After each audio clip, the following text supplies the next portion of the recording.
دوست عزیزم سلام، خوب هستین؟ اول میشه در قناه اول خود معرفی کنید. سلام، ان شاء الله که ظروف صحتمند باشین. اسم من رستم است و من فوتبال رسید است. رشته کمپیوتر ساینس هستم. سوشال میدیا فعالیت دارم.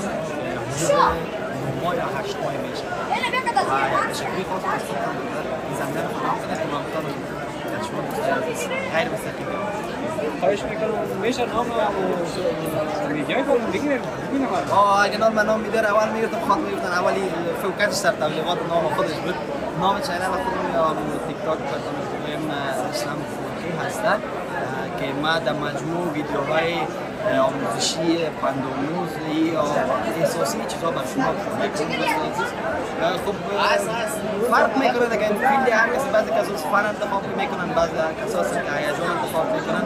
ما کوشش کردم خاصه که در سال 2025 یک نوآوری خاص بکنم. البته که مسئله این نیست که ما بگیم دوستان شاید خدا سرما بسازه چی این برای کلی معلوم است که در سال 2025 اولین کسی که ساخت ویدیوهای احساسی را خودم بودم که در مجموع این ویدیوها شامل سوژه های عاشقی، شامل سوژه های و شامل سوژه های رفیقی. به نظر من رای به سوژه رفیقی میتونه بشه.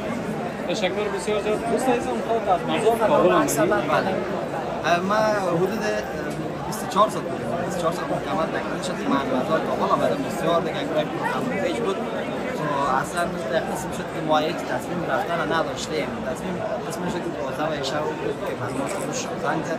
فروش رجبی که یکی از فوتبال‌های موفق بازار که چند قبل بر ما و شما یک افتخار بسیار بزرگی را آورد.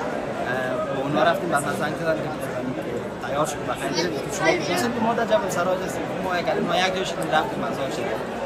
جالب گفته چی است که ما مزار رفتیم. من گفتم شاید در مزار اصلا یک کس من نشناسه، شاید زیاد ویدیوی مرا کس در کابل سیر کنند، اما برعکس زیاد از کابل که در خیلی مردم در مزار شدیم بیننده داشتن سیر میکردن.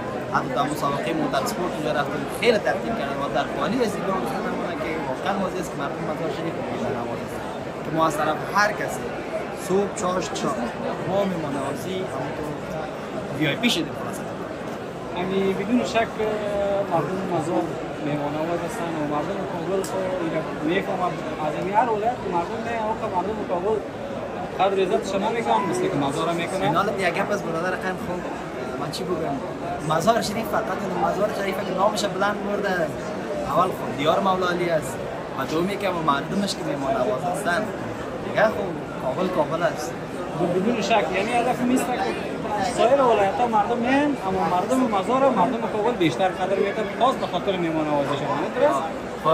قابلی اگه یک مسئولیتشون زیاد نمیشه خب نیست دیگه نمیتونم خود یک گپم نیست. در مجموع قابلی‌ها مهمان‌آواز هستن. اونا قدردانی زیادتر از کسایی زیادتر میکنن که حداقل یک آشناییت کمتر داشته باشن یا از طرف یک نفر معرفی شوند که باز بتونن به اونا یک مهمان‌نوازی یا چیز داشته باشن. ما رو مستقیم از شریف رفتیم مستقیم مهمان‌نوازی نشدیم. یعنی اگر ما را یک نفر مشناخت از طریق اونا یک نفر دیگه ما را مشناخت باز ما مهمان‌نوازی نشدیم. یک چیز مستقیم نبود که ما مثلا بریم طرف زیارت که رسیدیم باز برای ما یک نفر منتظر باشه که بیاد سلام علیکم بگیم ما فوری ما بریم یک مهمان باشیم. دوست عزیزم به نمایشگاه چهارمین دور نمایشگاه امام ابوحنیفه رحمة الله علیه آمدید. اینا رو بگو که نمایشگاه چطور بود؟ ما مثلا یک دفعه همیشه که آمدیم نمایشگاه واقعا عالی است. چند قبل هم عالی بود که آخرین بار گارانتی خود بودم اونجا آمدم دیدیم واقعا لذت بردیم و اون بار دفعه دوم بود و این بار اینا دفعه سوم است. واقعا جای خوشی است که ما بسیار از راه دور آمدیم از مزار شریف آمدم باید دادن در حدود یک روز وقفه بگیرم. ما آمدم اول مستقیم چکر خوبی باز رفتم باز از مزار باز از طرف آمدم خانه باز از خانه من پس آمدم ماشاءالله بخیر نکدوم نمیشه دیگه خوب روانی نمیرفتم است. فینال به خاطر که خوام است برنامه است اما یک چیز در قدر زودترین فرصت برانم بفتنه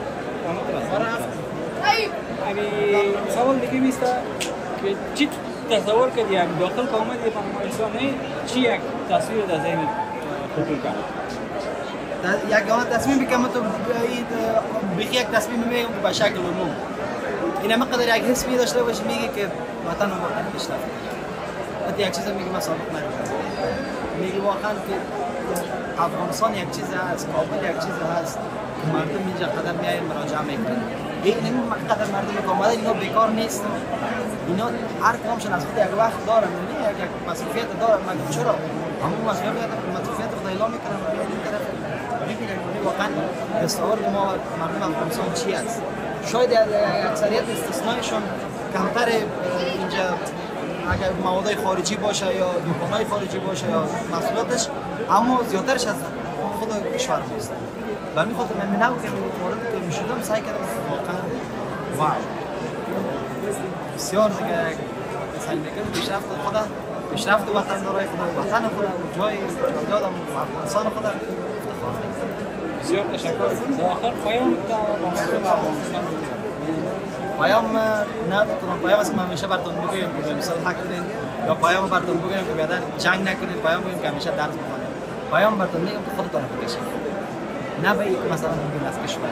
در هر فیلمی که هستین، در هر فیلمی که خودتون میبینید که ما لایق میبینیم که این مدینه یک چیز استعداد داره، حالا که هر کار باشه، چی دوبلگری باشه یا اینکه در خود درس باشه یا در دنیای مجازی باشه، سوشال میدیا یا هر چی که باشه، فیلمتون رو پیش ببرید.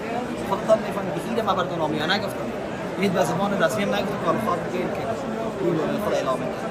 بسیار تشکر از شما. سلامت باشید.